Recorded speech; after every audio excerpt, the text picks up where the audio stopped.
Hello students, welcome জানাই সবাইকে explore ম্যাথমেটিক্সে। সঙ্গে রয়েছি আমি শুভজিৎ। তো আজকে আমরা যে বিষয়ে আলোচনা করছি সেটা খুবই গুরুত্বপূর্ণ। হ্যাঁ, এটা ত্রিপুরা বোর্ডের জন্য তো সবচেয়ে গুরুত্বপূর্ণ। যে আমরা যে বইটা নিয়ে আলোচনা করছি সেটা হলো গণিত অন্বেষা। তো আমি এখন অব্দি অনেক জায়গায় সার্চ করেছি, ইউটিউবে, হ্যাঁ, এছাড়া ক্রোম, গুগল, যেটাতেই হোক। তো এটা সঠিক যে ম্যাথগুলো রয়েছে, সলিউশনগুলো রয়েছে, সেটি আমি এখনো পাইনি। তাই ভাবলাম, হ্যাঁ, অধিকাংশ ত্রিপুরার যে স্টুডেন্ট রয়েছে তারা কিন্তু গণিত অন্বেষা বইটা যে গুড লাক প্রাইভেটলি পাওয়া যায়, এটার উপরে নির্ভর করে একটা ভালো রেজাল্ট পাওয়ার জন্য। বেসিক্যালি তো এনসিইআরটির বইটা রয়েছে, সেটাতে খুব বেশি একটা প্রবলেমস অঙ্কগুলো নেই, যার কারণে সমস্যা হয়। কিন্তু এই বইয়ে অনেকগুলো প্রবলেমই রয়েছে। আমরা বেশি বেশি যদি সলভ করি তাহলে অবশ্যই বেশি আমরা জানতে পারবো।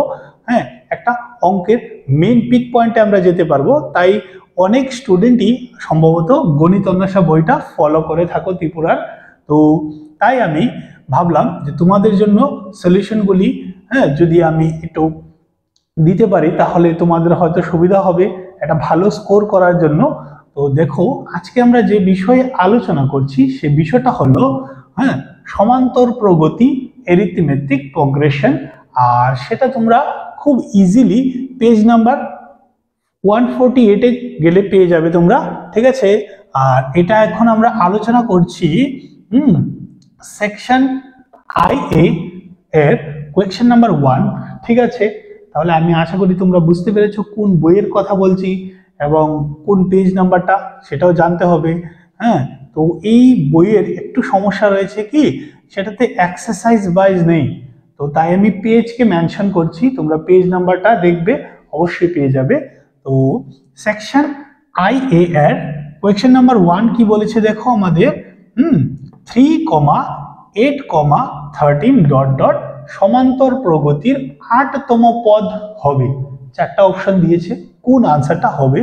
তো এটার জন্য আমাদের প্রথমে জানতে হবে কি ফর্মুলা সম্পর্কে। তো ফর্মুলাটা আমি একটু ছোট করে এখানে লিখেছি, তোমরা তো জানোই, তারপরও আমি একটু ছোট করে ডিসকাস করব তোমাদের সাথে। TN অথবা AN equal to A plus N-1 into D.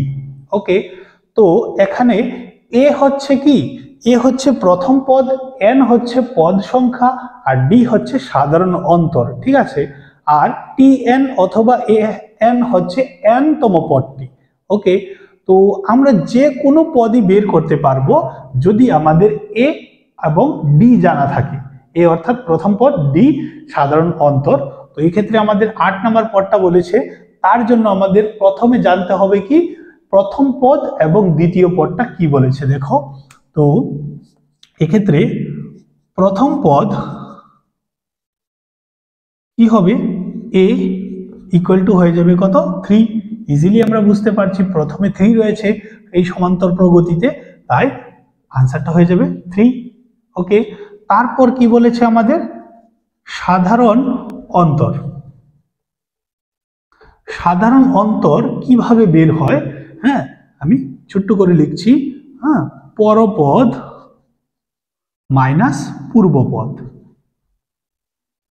তো তুমি এখান থেকেও বের করতে পারবে, এখান থেকেও বের করতে পারবে। সিস্টেমটা হচ্ছে কি পরপদ, অর্থাৎ যদি আমরা এই দুটার ক্ষেত্রে জাজমেন্ট করি তাহলে 8 হচ্ছে পরপদ আর 3 হচ্ছে পূর্বপদ, তাই 8 - 3 করতে হবে আমাদের।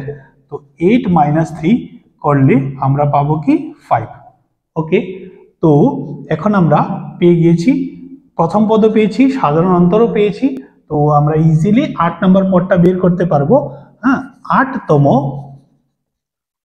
পদের ক্ষেত্রে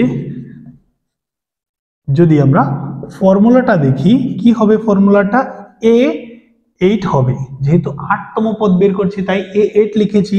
আর A প্লাস N এর জায়গায় আমরা 8 লিখবো, হ্যাঁ, ডট ডি লিখেছি।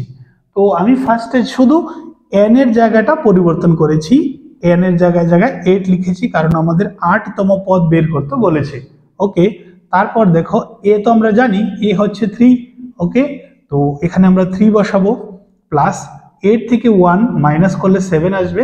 আর ডি হচ্ছে কি সাধারণ অন্তর, অর্থাৎ আমাদের কি 5। তো আমরা এখানে 5 বসাবো, ঠিক আছে। তো 3 প্লাস 5 সাতা কত হবে 35, এবং 35 আর 3কে যদি আমরা যোগ করি তাহলে আমরা পেয়ে যাব 38। ওকে, তো আমাদের আনসার হচ্ছে হ্যাঁ তোমার অপশন নাম্বার বি 38। আশা করি তোমরা বুঝতে পেরেছো। তো এই বইয়ের সবগুলো চ্যাপ্টারই আমি কিছুদিনের মধ্যেই তোমাদের সামনে তুলে ধরবো। তো তোমরা এই বইটাকে ফলো করো, করে অঙ্কগুলি করো। এটাতে অনেকগুলি উদাহরণও রয়েছে, তোমরা ম্যাচ করে করেও করতে পারবে। হ্যাঁ, আর এই বইটা করলে আমার মনে হয় তোমরা একটা ভালো রেজাল্ট পাবে। ক্লাস 10 বেসিক হোক স্ট্যান্ডার্ড হোক যে কোনো তোমরা টাইপের জন্য এই বইটাকে ফলো করতে পারো। তো তারপর আমরা চলে যাব নেক্সট কোয়েশ্চেনে।